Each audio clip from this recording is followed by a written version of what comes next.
อดฤดูกาลเฮ็ดหน้าแล้วกะหวานไปได้อาทิตย์หนึ่งแหนมหมูแดงกะเคี้ยวค่ะ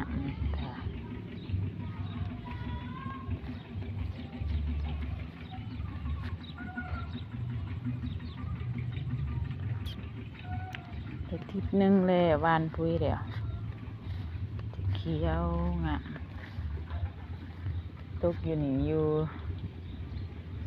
3 ตาแต่ว่าหยานบ่พอตกใหม่อีกตาหนึ่งซุ่มนี่หันเลยแต่อาทิตย์หนึ่งเดียวตกแล้วมันห่างสิหวานใหม่อีกตาหนึ่ง